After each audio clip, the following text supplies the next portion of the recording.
¿Qué tal? ¿Cómo están? Bienvenidos a una nueva edición de Las Cartas sobre la Mesa, un programa de Infogate, de infogate.cl, y nos puede buscar que ya en su sexto año de edición le estamos acompañando semana a semana con la perspectiva, los análisis, con todo lo que es la realidad y la manera en que se puede analizar la realidad del mundo, de la región de Chile y del vecindario, por supuesto. Hoy día vamos a estar sin lugar a dudas con Argentina porque nos interesa, pero también con alguna sorpresa. Gracias a todos los que nos ven por Mundo TV, la señal de Cable Mundo que está de Antofagasta hasta Los Lagos, una señal que se ha ido consolidando en el tiempo y que entrega no solamente una programación de calidad, sino que además entrega esta posibilidad de que nos podamos informar, podamos analizar y podamos ver el mundo en sus distintas perspectivas. También agradecemos, entre otras, señales de cable, a Telecauquenes, Ñublevisión, a Radio Nonguien de Concepción, que nos coopera muchísimo al transmitir nuestro programa y a estar presentes en lo que es esta perspectiva de análisis y de información que le entrega justamente Infogate. Le agradecemos a ustedes que nos siguen a través de las redes sociales, donde está Infogate, a X, antes Twitter, a Facebook, YouTube, Thread, a Instagram particularmente, y no se olviden de un like, porque ese like, o YouTube, que es donde también necesitamos esos likes, porque son relevantes para poder seguir presentes en todo lo que es esta plataforma digital que está hoy día dominando a nivel mundial. A ustedes le agradecemos muchísimo todo eso, como también le agradecemos a Aurus, que nos permite no solamente acceder a joyería, relojes, etcétera, en cada uno de los locales que tiene alrededor de todo el país, sino que nos permite que usted pueda ahorrar comprando esas barritas o lingotes pequeños de oro que son de 1 onza, que no pagan impuestos, pero que son una estupenda inversión, un estupendo ahorro, además, dentro de esta incertidumbre económica que se vive no solamente en China, sino que a nivel mundial, y que, sin lugar a dudas, le permite a usted tener un tremendo regalo, ahora que se acerca Navidad, una pequeña barrita que puede ser valorada, la puede guardar y luego la puede cambiar cuando usted quiera y va a ser dinero constante y sonante, pero además, digamos, completamente indexado, es decir, reajustado a los valores que tenga en ese minuto. El oro es uno de los elementos claves en la economía mundial que no se desvaloriza y que, por lo tanto, resulta ser una buena inversión. Joyería Aurus lo tiene. Un 1 onza de oro en un lingote no está nada mal. Y tenemos, yo diría, mucho que hablar. Veamos.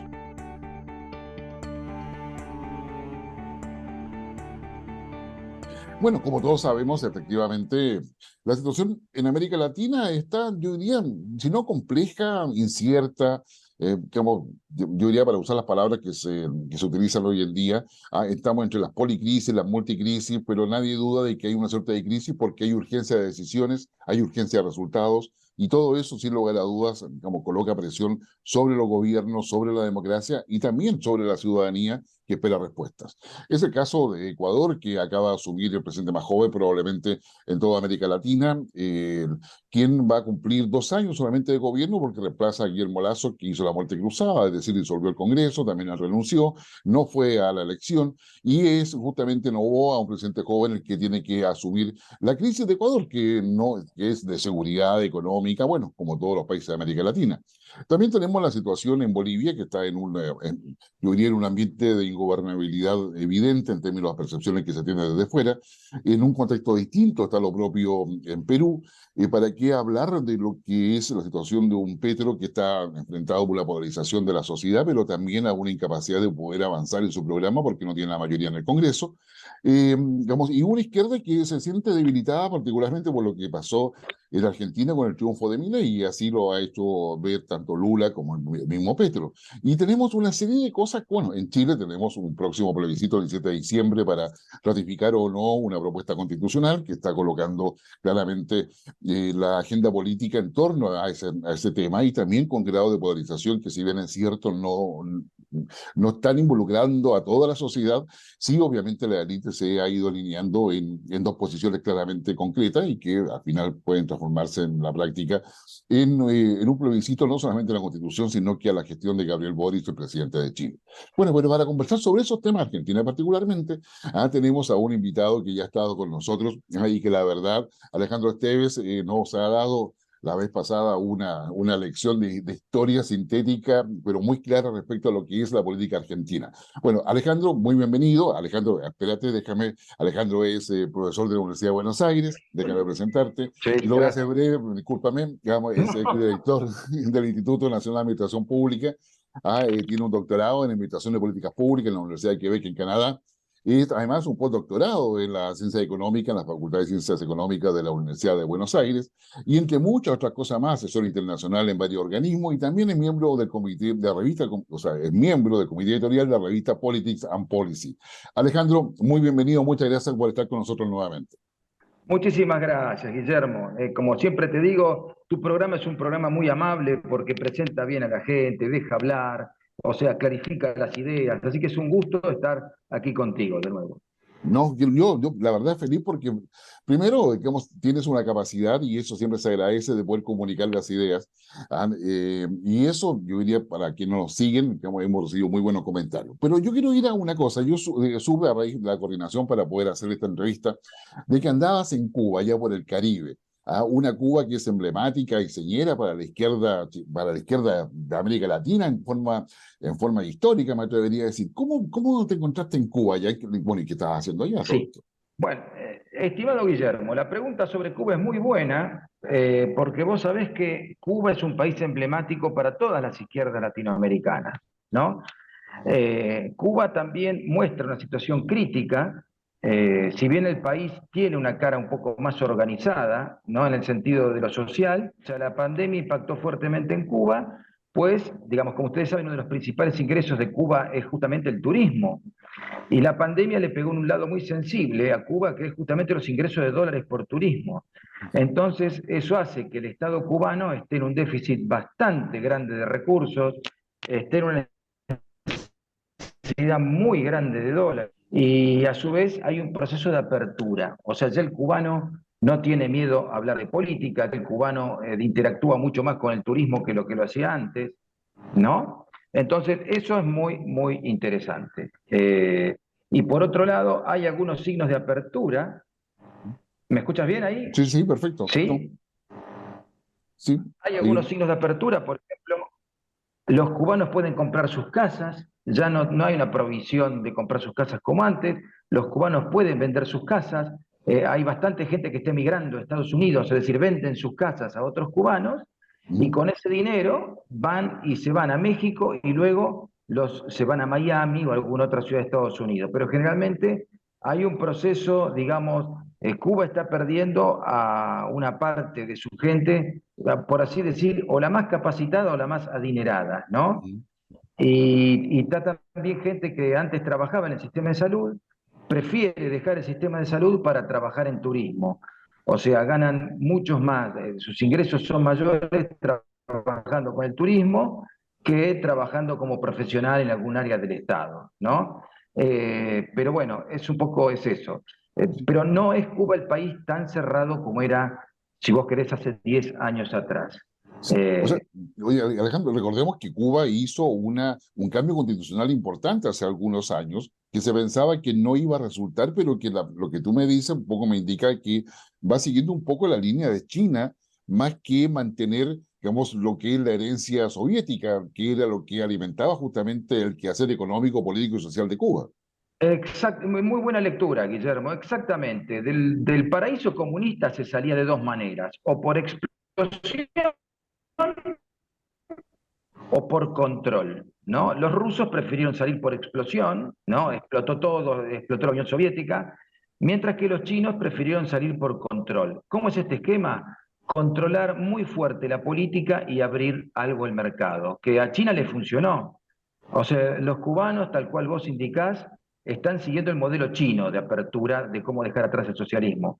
Ahora, no te olvides una cosa, la relevancia de la economía china, aún cerrada, es infinitamente superior a la relevancia de Cuba, ¿no? Es como que Cuba, digamos, no tiene una industria competitiva, no tiene un mercado interno poderoso, y finalmente no tiene una gran población. No estamos hablando de un país de 1.000 millones de habitantes, ¿no?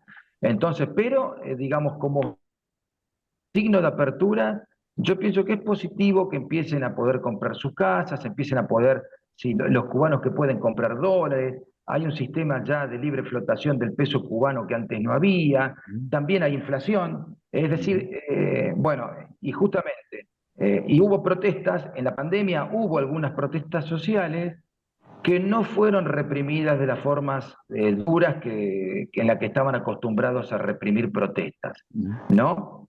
Todavía falta en Cuba irse a una apertura política. Por ejemplo, los cubanos me decían, los cubanos no podemos votar un presidente. En cualquier país latinoamericano pueden votar un presidente. Entonces hay una nostalgia, digamos, de por qué no puedo votar un presidente. Pero también hay que acordarse que hace 15 años atrás no podían comprar sus casas, no podían poseer dólares, es decir, el sistema de cerrazón del sistema era absoluto. Hoy estamos en una especie de modelo chino adaptado a América Latina.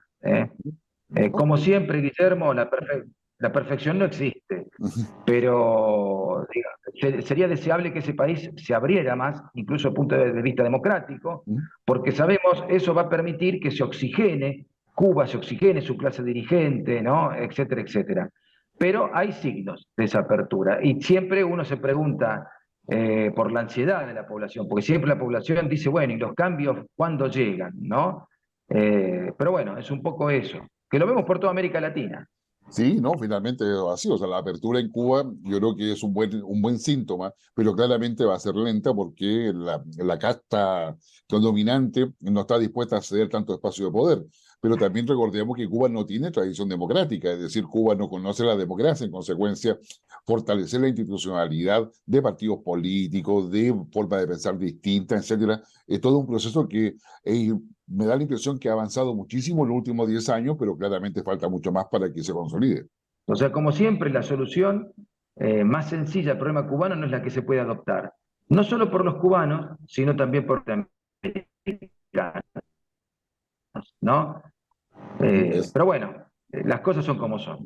o sea, bueno, pero vayamos un poco a ver cómo es el Milei de ahora, un Milei que ya ganó las elecciones, vámonos a Argentina, por supuesto. Milei ganó las elecciones, la ganó además por un porcentaje que no se conocía por décadas en Argentina en términos de un apoyo a un presidente. Ganó, qué sé yo, en 21 o los 23 o 24 provincias que estaban además en manos de lo que es el oficialismo en general. Digamos, dando un Sí. batatazo, un masazo para relacionarlo con masa, dándole un masazo impresionante desde el punto de vista electoral. ¿Cómo es el Milei de ahora? Porque finalmente teníamos un perfil de Milei pre-segunda vuelta, excéntrico, así, pero yo diría, digamos, radical en sus posiciones. ¿Cómo es el Milei de ahora? ¿Cómo lo podrías categorizar tú? Recordemos en todo caso que Milei asume formalmente la presidencia de la Nación Argentina el próximo 10 de diciembre. Solucionando los temas técnicos, ya tenemos nuevamente a Alejandro y nos habíamos quedado con que el peronismo le había entregado voto el peronismo a Milei necesariamente porque había obtenido más de un 56%, que es claramente una cifra, digamos, inesperada dentro de una votación particularmente presidencial y tan polarizada como esta. Alejandro. Sí, perfecto, Guillermo. Es así, estamos sobrevolando incidentes técnicos, pero los superamos, nos adaptamos a todos. Nosotros somos como las cucarachas de Hiroshima, que sobrevivimos a todos los accidentes nucleares y Así estamos es. de nuevo. Pero así es y podemos. Bueno, entonces Milei, el Milei que ganó la elección, que es lo que asombró a la prensa latinoamericana, ganó con el voto también de parte del peronismo, ganó en provincias históricamente peronistas, es decir, no es un fenómeno que pueda ser descartado como sencillo. O sea, es un nuevo dirigente que apareció, está alineado con un fenómeno que ustedes también lo tienen en Chile, que son estas dirigencias nuevas, como la de Boric, que aparecen en América Latina luego de la pandemia, o lo que vimos con Castillo en Perú, o sea, estas dirigencias nuevas que decía, este hombre hace 4 años no estaba en política, y en una campaña de 2 años llega a la presidencia. Boric mismo, o sea, nosotros los analistas latinoamericanos no lo teníamos en pantalla, y sin embargo Boric, dirigente digamos, de una rebelión estudiantil, por ponerle algún nombre, llega a la presidencia de Chile, que no es un país menor en América Latina. Y con Milei ocurre algo similar a lo de Castillo, es decir, en América Latina estas dirigencias nuevas están apareciendo. Algunos con un perfil más de centro izquierda, como es el caso de Chile, y algunos con un perfil más de centro-derecha, como es el de Milei en Argentina. Entonces, esa primer foto es la que yo lo quiero ubicar el fenómeno Milei ahí, ¿no? Después, Milei es producto de la pandemia. ¿Por qué? Porque Milei también, o sea, como figura mediática, crece durante la pandemia. O sea, donde estábamos todos encerrados, viendo los mismos canales, no es como que de alguna forma Milei daba rating a los programas de televisión, entonces lo invitaban, porque era un personaje provocativo, pero la dirigencia política no lo tomaba en serio. O sea, lo tomaban como un personaje mediático. Hace cosas controvertidas en cámara, hacía declaraciones completamente altisonantes, se identificaba con la figura de Bolsonaro, pero en general el analista político argentino promedio lo tomaba como un fenómeno mediático. Es una persona que busca tener mucho rating. ¿Estoy Sí, siendo claro hasta ahí sí, sí, contigo? sí. O sea, digamos, bueno, y ahí se te comparaba con Trump, o sea, vale decir, la lógica de Trump de poder tener esa exposición mediática y aprovecharla a su favor, también se ve en Milei. Exactamente. Él era un imitador, por así decirlo, de Trump, era un imitador de Bolsonaro, o sea, a punto tal que el apoyo externo en Brasil viene de Bolsonaro a Milei. Trump también le mandó videos para su campaña y de felicitaciones, y él mismo inclusive se alineó. Milei está haciendo una transición, se está transformando al judaísmo, ¿no? Ustedes saben que Argentina tiene la tercera comunidad judía más grande de América, la tiene Argentina. La primera está en Estados Unidos, la segunda en Canadá, la tercera está en Argentina. Se calcula que hay aproximadamente entre 300.000 y 400.000 argentinos de origen judío. Milei dijo que quiere ser el primer presidente de origen judío, ¿no? Es decir, o sea, para que vean el rol provocador que tiene Milei. Inclusive la comunidad judía en la Argentina se ve sorprendida, dice, ¿le hace falta tanto? No es como que de alguna forma ese rol provocador Milei lo tiene. Sinceramente, hoy el tema religioso no es importante. En América Latina a la gente le preocupa, solucionenme el problema de inseguridad, solucionenme el problema de inflación. No me importa que usted sea budista, judío o evangelista. No, es un debate que lo dejamos para la América Latina de 1900 o antes. Pero te quiero decir esto como simple ejemplo del rol provocador de Milei, de desestructurante, ¿no? Le fue bien con eso. Adelante, No, adelante, Guillermo. sí, sí, no, ahora bien, ya Milei tiene, digamos, ese perfil y yo te agradezco muchísimo porque aclara mucho lo que es esta figura excéntrica que finalmente es Milei. Ahora, ya, gana la elección y tiene que enfrentar el diálogo o el tipo de alianzas que va a hacer con lo que eran, lo que lo apoyaron en segunda vuelta, con aquellos que no lo apoyaron o el apoyo oculto que tiene, porque finalmente tiene que tener alguna representación en el Congreso, porque si no saca adelante la ley que requiere definitivamente se transforma en un escenario de bastante de ingobernabilidad, básicamente. Bueno, mirá, ahí te quiero decir que yo mismo me vi sorprendido por el cambio de Milei. O sea, Milei empieza de una forma muy dura, o sea, haciendo declaraciones contra el Papa, diciendo que se iba a pelear con Brasil, que es el principal socio argentino, ¿no? Que se iba a pelear con China, que es el segundo gran socio argentino. Es decir, metía miedo incluso en el establishment local. Decía, se quiere pelear con nuestros principales clientes, ¿no? Y poco a poco el personaje fue cambiando. A medida que ganó la elección, empezó a suavizar el discurso, o sea, dejó de ser visto como una amenaza democrática, o sea, la intelectualidad lo veía como una amenaza a la democracia. Es una persona muy dura que va a terminar renunciando en poco tiempo y va a hacer poner en crisis la democracia. Hoy en día eso ya no está. También era visto con mucha desconfianza por los grandes grupos económicos argentinos, que decían, si usted va a detonar el comercio con China y con Brasil, nos va a poner en crisis.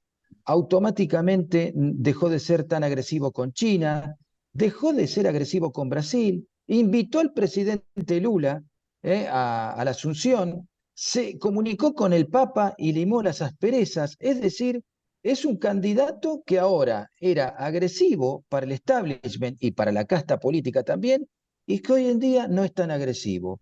O sea, digamos, la amenaza oscura pasó a ser un rubio de ojos claros, por así decirlo, ¿no? Como que. Y aparte, incluso plantea un realineamiento de las relaciones argentinas. O sea, históricamente en los gobiernos kirchneristas, Argentina miraba más a China y vos querés y Cuba que lo que miraba Estados Unidos. Milei, fíjate, el viaje antes de asumir es a Estados Unidos, visita la tumba de un rabino, digamos, bastante relevante, es decir, está planteando un realineamiento de Argentina que al establishment le está cayendo bastante bien. Sí, Por a eso, mí, ese es el cambio que vos estás viendo. sí. Ahora, a mí me llamó la atención que en su viaje a Estados Unidos, digamos, claro, va a la tumba, sin prensa, además, bastante cuidadoso, porque finalmente va casi en forma privada. ¿Ah? Pero después se reúne con Bill Clinton y no se reúne con Trump. Eso me llamó mucho la atención. De alguna forma, creo que va en la línea que tú dices, es decir, o sea, va a decir, como dar tranquilidad a las huestes que están observando lo que hago. Exactamente. Ese, por ejemplo, esa foto con Clinton, a él le significó acá, es una gran bendición, porque todo lo que es el Partido Demócrata norteamericano es el amigo natural de un peronismo de centro-derecha, ¿no? Entonces, esta foto es un misilazo al peronismo de centro-derecha. Le está diciendo, mirá, me saluda Clinton, o sea, vos perfectamente podés hablar conmigo. O sea, que no es algo tranquilizador para el kirchnerismo. El kirchnerismo incluso despreciaba la figura de Clinton. O sea, el kirchnerismo era muy reactivo tanto a la figura, por supuesto, de Trump o a la figura de los partidos republicanos, el Partido Republicano. Milei, entonces ahora, está siendo agradable para un peronismo de centroderecha. Ok. Está siendo agradable para un, digamos, un liberal más normal, ¿no? Que no son mayoría en la Argentina, pero de alguna forma el electorado que él había cosechado, digamos, empieza a ser un electorado un poco distinto ahora. O sea, está llegando con otra llegada a otra gente, ¿no? Entonces, eso es interesante. No se quedó como un líder bolsonarista, no se quedó como un líder atado a un 30% del electorado. Se está moviendo, si vos querés, de una derecha extrema hacia un centro, cosa que le va a permitir la gobernabilidad que todos creíamos que no iba a obtener, Ahora, ¿no? digamos, Alejandro, a ver, siguiendo esa línea, mirado desde fuera, Milei llegó con un discurso ideológico, libertario, anarcocapitalista, si lo queremos definir desde el punto de vista ideológico, pero también con un fuerte componente nacionalista. Entonces, Sí, ¿cómo eso hoy día se está expresando en lo que está planteando Milei? Porque uno mira los nombramientos de ministros, qué sé yo, a la Bullrich en el Ministerio de Seguridad, qué sé yo, en Relaciones Exteriores. ¿Cómo va a ser esa mixtura? Porque de alguna forma, o sea, ahí el kirchnerismo queda completamente fuera, descolocado, que además no tiene líderes, por lo menos desde el punto de vista externo, salvo que sea sí. Máximo Kirchner eventualmente, pero eso maneja la cámpora. El tema es cómo es esa mixtura, cómo se lee. Yo, entre paréntesis, acá cuando me han preguntado, le decía, mire, Argentina tiene una cultura política diferente a la de América Latina, y si hay una cosa que yo he aprendido en Argentina es que el poder seduce, y el poder seduce completamente, si queremos verlo como parafraseando a más de algún pensador. Sí. Bueno, él, digamos, los rivales grandes que él tiene hoy en día son los kirchneristas, o sea, ideológicamente, incluso en el Milei suavizado, ¿no? El kirchnerismo no tolera ni siquiera al Milei de derecha, digamos, no lo toleraba, menos va a tolerar a este Milei suavizado. Aparte, Milei, más que el viejo nacionalismo argentino, él idealiza el periodo de oro argentino, ese periodo de 1860, 1930 un poco, ¿no? En el cual la Argentina tenía una economía pujante, digamos, los ricos argentinos avergonzaban a los ricos europeos en el sentido que manejaban más fortuna que los ricos europeos. Argentina era superior a Brasil de todo punto de vista, o sea, el primer país latinoamericano era Argentina de alguna forma, ¿no? De 1880 a 1920. Pues, bueno, él idealiza esa época. Si pudimos crecer siendo liberales económicamente y liberales políticamente, ¿no? ¿Por qué no nos sacamos al estatismo de encima? ¿Por qué no nos sacamos a esta casta estatista de encima? Ese es un poco el discurso que hizo Milei. Y de alguna forma él levantó esas banderas y pegó mucho en la gente joven. Es como que él pegó por varios lados. Por la imagen de volver a la vieja grandeza argentina, ¿no? Por la imagen del carisma también pegó. Él se robó mucho electorado peronista porque decía, ¿a vos te gusta alguien que te solucione los problemas? ¿Querés un líder que te solucione cosas? Votame a mí. Y eso fue lo que parte del peronismo vio.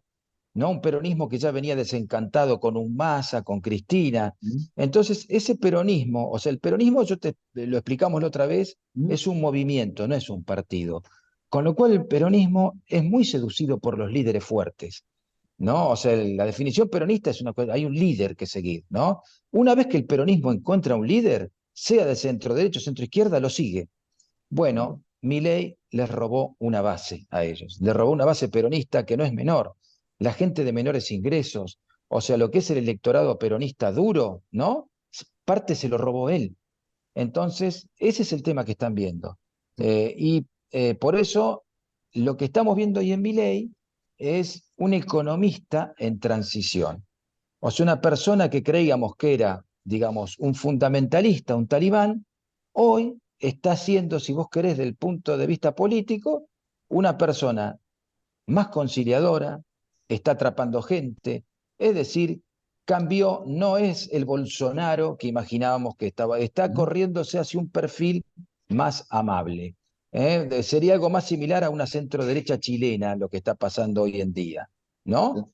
Mira, Y sí. bueno, yo creo que es un fenómeno creo que nos está generando o sea, mucho interés, digamos, y mucha curiosidad también. Ahora, el hecho de que Milei coloque este horizonte de 35 años, o sea, yo me demoro 35 años, y más o menos lo estoy citando textual, en llevar a Argentina a ser potencia mundial, ¿ya? Digamos, y colocó ese horizonte de tiempo que no pasa desapercibido. O sea, es decir, digamos, unos pocos precandidatos que dice, ¿sabe? Si queremos recuperar el país, son 35 años. ¿Ah? Y coloca ese horizonte. Yo creo que eso también es esa suerte de promesa de futuro, aun cuando no tenga contenido claro, creo que también, digamos, seduce mucho dentro de Argentina.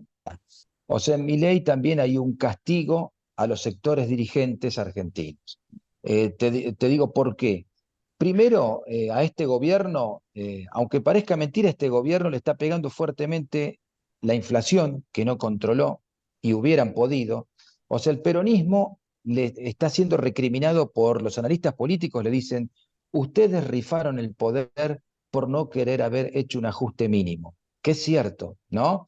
Es decir, el dejar de emitir dinero, lo podría haber hecho perfectamente el gobierno de Massa, si vos querés, y de Cristina Kirchner.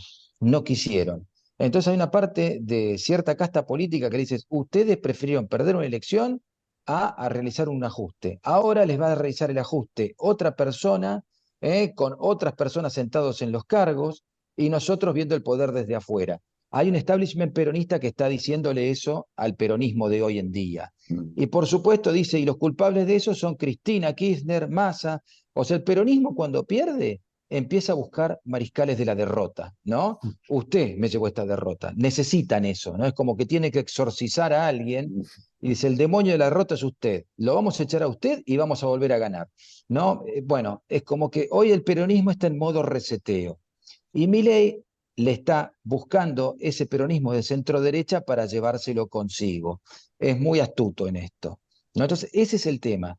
Hay un cansancio de ciertos modales de la clase dirigente que también se ve en Chile. ¿Eh? Mm, Eso se vio en Chile con las revueltas estudiantiles. mm, Tiene ese componente, digamos. No nos pueden tratar así nunca más. O sea, es como que las democracias en América Latina están funcionando. En países como Chile y la Argentina es triste que yo, que soy un analista político, te diga esto, mm, pero a veces los mismos analistas nos sorprendemos y decimos, está funcionando bien el sistema, ¿eh?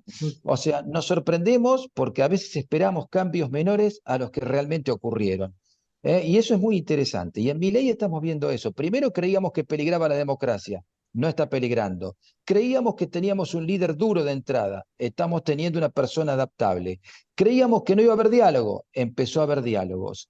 E incluso estamos viendo más astucia política que lo que veíamos antes. Por ejemplo, el caso de Macri. Si vos viste en los medios, el expresidente Macri le dio todo el apoyo a Milei y llegó hasta pedir, hasta darle un ministro de Economía. El ministro de Economía que propone Milei viene del sector de Macri. mm, Pero así todo, Milei no se entregó por completo al sector de Macri. Está buscando hacer su juego. Y eso es lo que a mí me llama la atención y también me alienta, porque cuando uno ve que el dirigente aprende rápidamente, significa que estás frente a un dirigente que puede adaptarse. El gran problema que tienen los dirigentes políticos es cuando no se adaptan a las condiciones del poder cambiante, ¿no? Yo lo que creo es que la base de él, hay que ver hasta dónde le tolera también tantos cambios, ¿no? Pero lo que yo te digo es que ve una maduración de algún punto de vista positiva. Descolocó a las visiones tradicionales que esperaban que él fuera muy, muy rígido. No está siendo rígido desde ya, desde antes de asumir, con lo cual es bueno también. Sí.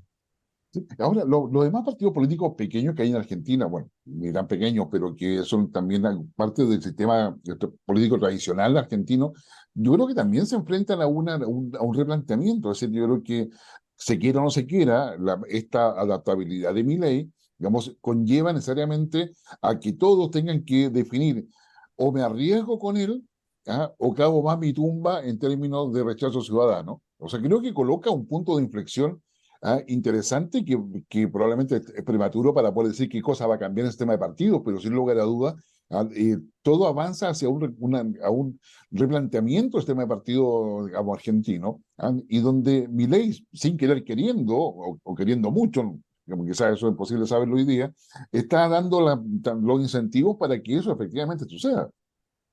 Mira, déjame que tome una palabra tuya que es clave en esto.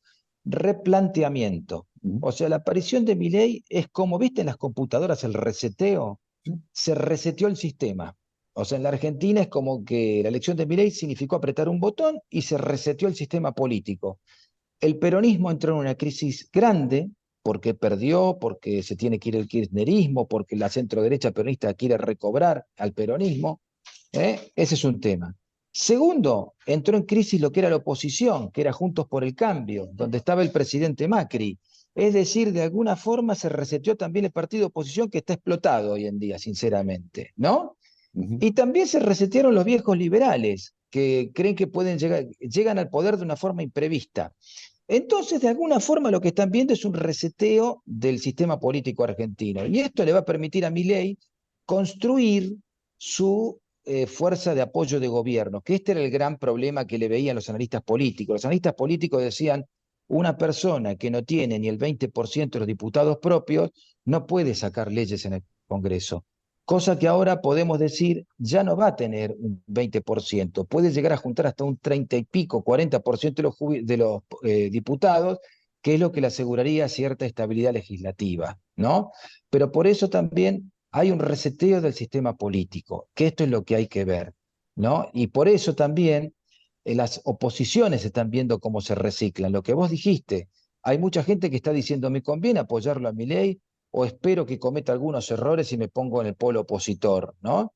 De alguna forma, ese es el gran problema. Mira el tema para Juntos por el Cambio. Ujú. Juntos por el Cambio, si bien perdió la elección frente al partido de Milei, ¿no? y al peronismo, Juntos por el Cambio hoy tiene 10 gobernadores, que en un país de 24 gobernadores no es un dato menor. Entonces hay gente de Juntos por el Cambio que dice, nunca tuvimos 10 gobernadores, ni ganando tuvieron 10 gobernadores. ¿eh? Entonces dice, ¿por qué tenemos que resignar un rol de oposición no teniendo 10 gobernadores? Y ahí está la tentación. Y por otro lado dicen, ¿y para qué ser opositores si este muchacho Milei no se está llevando bien con el peronismo kirchnerista? ¿Por qué no? O sea, el dilema que vos planteaste lo tiene la dirigencia política argentina. ¿Qué hacer con Milei? O sea, hoy en día es, ¿me pongo de opositor o salgo a apoyarlo? Incluso te digo algo más, Guillermo, no tiene nombres para los ministerios, Milei.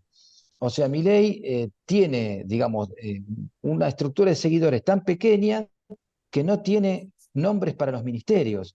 Entonces va a tener que pedir prestados ministros de algún lado, ¿no? Por eso viene el tema con el peronismo de centro derecha, por eso viene el tema con el macrismo, ¿no? Por ejemplo, a días de asumir no se definió quién va a estar a cargo de la AFIP, por ejemplo, el organismo recaudador argentino, no se definió quién va a estar a cargo del ANSES, que es el organismo que paga jubilaciones en la Argentina, que es importantísimo.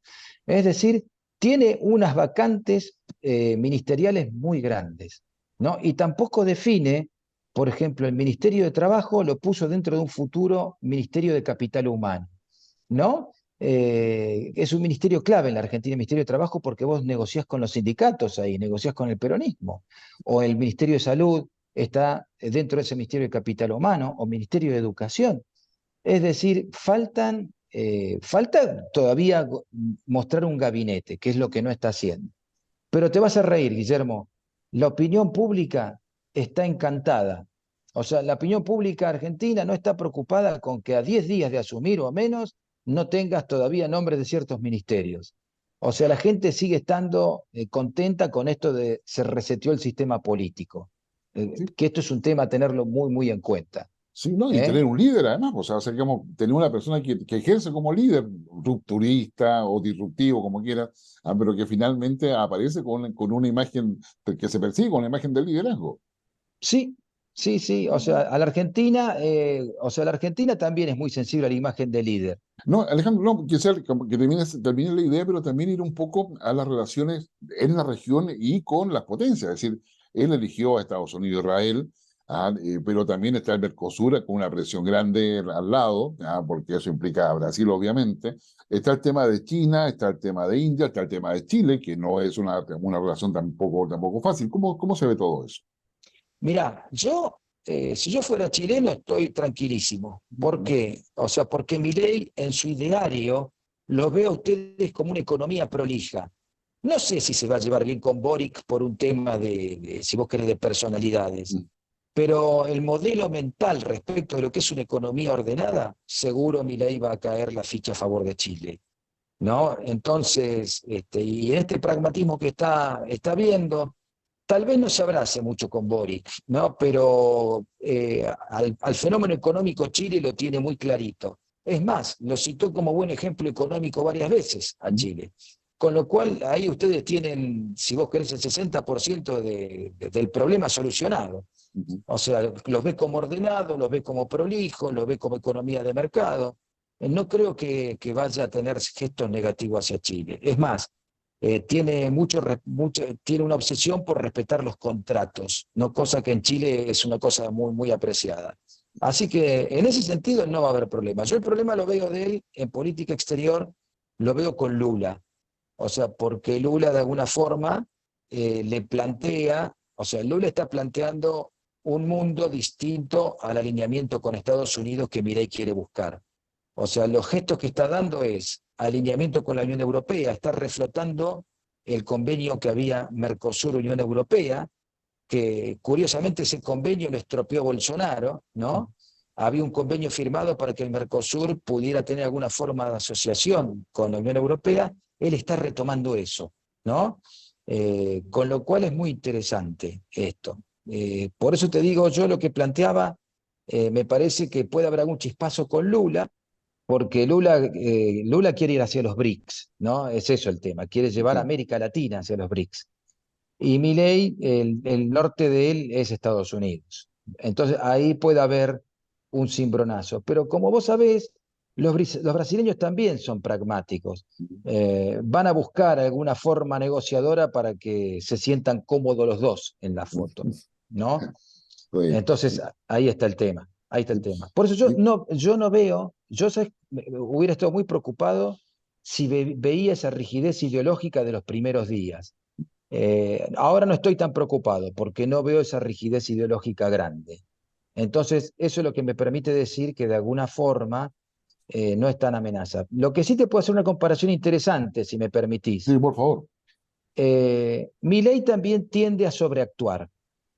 ¿No? Es como que lo llevó a ocupar el rating televisivo también lo utiliza como técnica de futuro gobierno. Él sobreactúa. Por ejemplo, hay una deuda que tiene Argentina que se llama LELIC. Son letras de tesorería que emitió el Banco Central para hacerse de dinero para gastar. O sea, las LELIC fortalecieron el déficit fiscal. Milei agranda ese problema, dice es un problema que nos va a llevar a la hiperinflación. Cuando uno habla con economistas racionales, dice no, las LELIC se la puede transformar en deuda externa y son 15.000 millones más de dólares de deuda que para Argentina no sería un gran problema. O sea, no es para recomendarlo, pero tampoco nos estamos matando. Yeah. Entonces, él está sobredimensionando deliberadamente ciertos problemas para luego decirte lo solucioné en poco tiempo. Entonces, o sea, cuidado, lo que está haciendo es también astuto. Por ejemplo, la crisis que tuvo el presidente Carlos Menem fue peor a la crisis que tiene Milei frente a sí. Te voy a dar dos datos grandes. ¿Ya? El presidente Menem tuvo que bajar un déficit fiscal de 11 puntos del PBI, o sea, tenía que achicar un déficit de 11 puntos a 2 puntos, ¿no? Algo racional. Milei tiene un déficit de 5 puntos del PBI a achicar a 2. O sea, con lo cual, te quiero decir, no quiero menospreciar la crisis argentina, pero te quiero poner las cosas en un punto bastante justo. Digamos, él tiene que hacer un ajuste de la mitad de lo que hizo Carlos Menem. Sin embargo, si vos ves cómo lo patalean y lo agrandan en los medios, parece que fuera un ajuste peor al realizar en la década del 90. Por eso te digo, hay que ver el tema este justamente cómo lo sobredimensionan y luego cómo lo solucionan. O sea, igualmente, no quiero estar en los zapatos de Milei, o sea, hay que ponerse a reducir un déficit de 5 puntos del PBI a 2, ¿no? Pero el tema es grave, pero te quiero decir, hay también una sobreactuación. Lo mismo te sobreactúan las tasas de pobreza de Argentina. Como devaluamos el peso argentino, lo destrozamos, durante el último gobierno especialmente lo destrozamos, el peso argentino, las tasas de pobreza crecieron. Pero no quiere decir que la estructura argentina sea que con los niveles de pobreza que ellos manejan, ¿no? Es como cuando vos normalices el dólar y cuando vos normalices los indicadores de la economía argentina, que hoy están completamente destrozados, ¿no? La tasa de pobreza va a ser similar a lo que tenía históricamente la Argentina, entre un 10 y un 15. Pero hoy en día, con un peso devaluado, las tasas de pobreza te dan 40% de la población, porque la población gana en un dinero que no existe, que es el peso argentino, ¿no? Por eso te quiero decir, hay que tener cuidado con la sobreactuación que hubo de ciertas variables, Oye, ¿no? Por Alejandro, eso, sí. sí, Alejandro, viendo un poco, ya que estamos en lo socioeconómico, bueno, ¿qué pasa con los trabajadores? Porque finalmente, digamos, digamos, los gremios en Argentina son un poder, digamos, fáctico en la práctica, digamos, de no hablar, pero muchos de esos gremios, tú lo mencionabas en algún minuto, es peronista o está en la lógica peronista, que es donde el poder seduce, digo yo, o sea, es decir, y de alguna forma se abren incluso quizás un diálogo. La propuesta de Milei respecto a Aerolínea Argentina, o sea, vale decir, formar una suerte de cooperativa, para que efectivamente se involucren, que se ve un poco al modelo noruego, si tú quieres, en alguna forma. ¿Y cómo se ve esa relación? Porque en el fondo, no, para muchos desde fuera, que analizamos la política argentina, depende mucho de ellos también qué es lo que vaya a pasar o no con Milei. Bueno, excelente pregunta. Hay un problema. Los gremios peronistas, si bien son peronistas, no son completamente uniformes. Por ejemplo, hay gremios que tienen convenios laborales más flexibles y otros gremios que tienen convenios laborales más rígidos. ¿Qué quiere decir esto? Acá está el gran problema de la reforma laboral argentina. O sea, en la Argentina, en los últimos años, cada vez que hubo etapa de crecimiento, eso no se tradujo en un crecimiento del empleo formal, lo que nosotros llamamos empleo en blanco. En la Argentina, cada vez que hubo crecimiento, el empleo formal se mantuvo estable y el empleo informal fue el que creció. ¿Qué quiere decir esto? Empleo que no tiene aportes, que no tiene derecho a la jubilación, pero tiene un dinero en el bolsillo, ¿no? Entonces, eso es lo que muestra que en la Argentina hay una necesidad objetiva de alguna reforma laboral. O sea, porque cuando la economía crece, no te crece, o sea, hay más trabajo, pero no se traduce en gente que esté aportando para las jubilaciones, que es muy necesario, gente que tenga un estatuto que lo proteja. Entonces, ahí viene el tema. O sea, hay cierta gente en Argentina que dice, hace falta una reforma laboral, ¿no? Reforma laboral, ¿qué significa? Bueno, quitarle impuestos al trabajo, cosas que Milei quiere hacer. Bueno, Milei se apoyó mucho en un gremio también peronista que tiene un convenio laboral bastante moderno, que es la UOCRA, o el gremio de comercio. Es la Unión de la Construcción y el Comercio en la Argentina. Son dos gremios poderosos.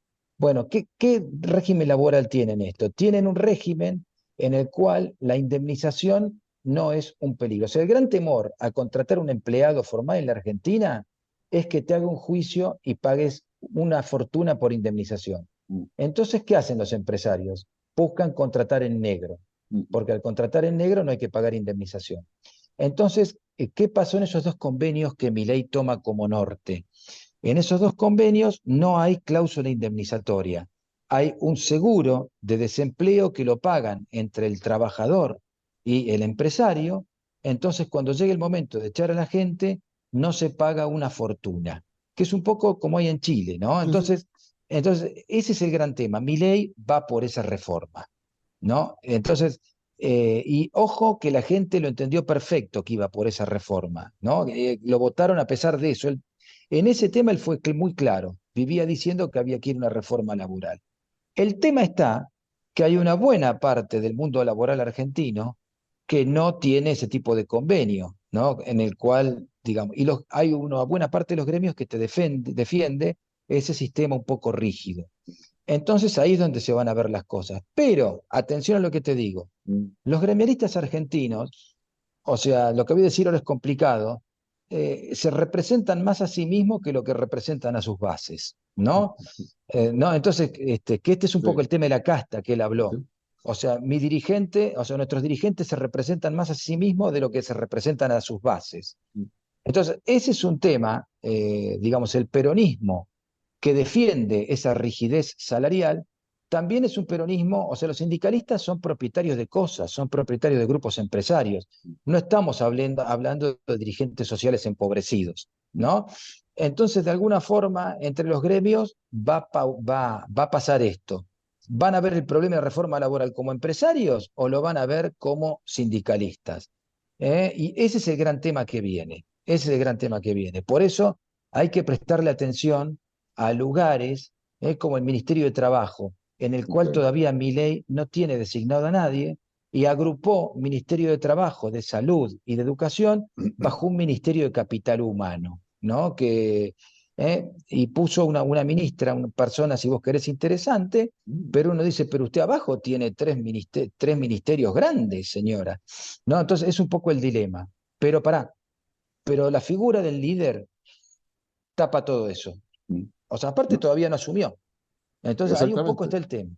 Ahí está el tema. Por eso te quiero decir, es interesante este momento que estamos viendo. Es un momento de transición, de cierta incertidumbre, de cierta confianza de la gente también. ¿Eh? Y bueno, es un poco lo que estamos viendo. Sí, no, o sea, o sea, yo creo que Argentina hoy día se ha transformado en una suerte de laboratorio respecto, digamos, a ideas libertarias que es la que plantea Milei, pero dentro de un contexto, yo diría, digamos, social completamente distinto y que obliga a un pragmatismo inesperado e impensable hace algunos años atrás. Es decir, digamos, no lleva la aguja hacia un extremo, sino que plantea una disrupción, pero a su vez, digamos, vuelve un poco al centro. En eso te quería preguntar, ¿cuáles son el mejor, digamos, y como analista en realidad, cuál es el mejor escenario y cuál es el peor escenario que podemos tener después del 10 de diciembre? El peor escenario es la rigidez, o Mm. sea, la rigidez de todos los actores, ¿no? Porque cuando hay un problema grande, vos lo sabrás por las cuestiones Mm. prácticas de la vida, uno no tiene toda la razón todo el tiempo, si uno tiene que negociar, tiene que ceder, es la forma de lograr una democracia de convivencia. Entonces hay que tener cuidado con las rigideces. Del lado de Milei ya no está eso. Del lado de Milei ya no está eso. En la vicepresidente de Milei sí está esa rigidez todavía, ¿no? De alguna forma lo que se está viendo ahora es que el liderazgo de Milei no era antidemocrático como suponían, no era excesivamente ideológico como otros creían, pero sí en la vicepresidencia, en la vicepresidenta tenés ese rol todavía. En esta chica Villarruel, que es la Ok. vicepresidenta, tenés esa, digamos, esa voluntad muy fuerte de restablecer a los militares en el centro de la vida política, es decir, como que la agenda bolsonarista continúa más en Villarruel que lo que continúa en Milei. Ese es un tema. Pero en general, yo lo que observo es que esto también permitió suavizar un poco esta transición argentina. O sea, yo me imaginaba permanentes desplantes, ¿no? Por ejemplo, lo de la casta se estuvo suavizando. O sea, porque si vos vivís hablando de la casta y tenés que negociar con la casta para obtener algún ministro, digamos, llega un momento que estás en problemas. Y por suerte eso está funcionando. El otro problema que él puede tener es si esto ya, si América Latina entra en una crisis más grande, ¿no? O sea, no hay que descartar, la pandemia tuvo un impacto político y económico grande sobre América Latina. Entonces, por favor, que no tengamos algo similar a una pandemia, porque eso complicaría mucho el escenario a toda América Latina, ¿eh? Los efectos devastadores de la pandemia, a mí, si hay algo que me dio este viaje a Cuba que hice hace poquito, Mm, es los efectos profundos que tuvo la pandemia en todo nuestro sistema, tanto a nivel económico como político. mm, Vos fíjate que después de la pandemia empezaron a aparecer estos candidatos novedosos de alguna mm. forma, ¿no? Entonces, cuidado, cuidado con eso. Por eso yo te quiero decir, yo ahora, si vos me hablabas hace 2 semanas, yo era pesimista, Mm. sinceramente, era Mira, pesimista. Si vos me decís lo que estoy viendo ahora, soy ligeramente optimista. Ligeramente, igual hay que ver cómo empiezan las cosas, ¿eh? Una cosa es hablar de los giros que das antes de asumir y otra cosa es cuando vos asumiste. mm, El desafío de todo dirigente es primero ganar la elección. Ahora, después de ganar la elección, tenés que gobernar. mm, Y gobernar es atender problemas concretos. Y ustedes en Chile lo vieron, ¿no? Candidatos de centro derecha que decían, yo fui un buen gerente, ahora soy un buen presidente. No fue tan así. mm. ¿No? Entonces, por eso te quiero decir, pero soy optimista, levemente optimista, porque no está la rigidez que veíamos de entrada. No, bien. Alejandro, yo no sé si quieres dejar una última, nos quedan escasos minutos, una última reflexión, porque, digamos, yo creo que a lo mejor podría ser la enseñanza que nos deja, porque, bueno, tú te dedicas a análisis, yo me dedico a análisis, y mi ley aparece como una alerta hoy, qué sé yo, como tal cual ha pasado, no sé, pues, digamos, en Hungría, en otros países, que parece que la derecha más extrema aparece. Pero Milei no pareciera ser la derecha tan extrema que inicialmente se preconizaba como una suerte, digamos, de emergencia, de una antípoda de lo que es la ideología. ¿Cuál es la alerta que realmente coloca a Milei para las democracias? Yo no le veo esa amenaza democrática. Lo que veo es que se está configurando algo parecido al menemismo que ya tuvimos en Argentina. Ok. O sea, Menem también era un presidente pintoresco, jugaba, salía con modelos, echó a la señora de la quinta presidencial, o sea, hizo unas cosas desde el punto de vista de lo espectacular, fue un presidente que hizo mucho espectáculo. Mm, Milei tiene todo ese condimento, es decir, tiene, por ok. ejemplo, su novia o su pareja es una actriz famosa en la Argentina, hace declaraciones rimbombantes, quiere ser el primer presidente judío, dijo ser anarcoliberal, es decir, tiene un componente del lado espectacular, si vos querés, que no es menor. Mm, Y que eso en la Argentina tuvo un efecto anestésico muy grande sobre las reformas. O sea, Carlos Menem te hacía mucho circo, por decirlo en pocas palabras, y hacía muchas reformas profundas del Estado. O ok. sea, podemos estar frente a algo similar. E incluso más inteligente, porque tiene todo un manejo de las redes que le envidiaría a cualquier youtuber. O Ujú. sea, la forma en la que Milei se maneja con las redes es superior a los mejores youtubers argentinos, ¿no? Y todo ese manejo del espectáculo, del rating, o sea, es un candidato desde el punto de vista de manejo de redes y medios implacable. Sí, Y eso es lo que le va a permitir justamente distraer sobre las reformas. sí. Entonces, eso es algo bueno. Ahora, cuando todo es espectáculo y tenés pocas reformas, estás en problemas. O sea, Bueno, no es como.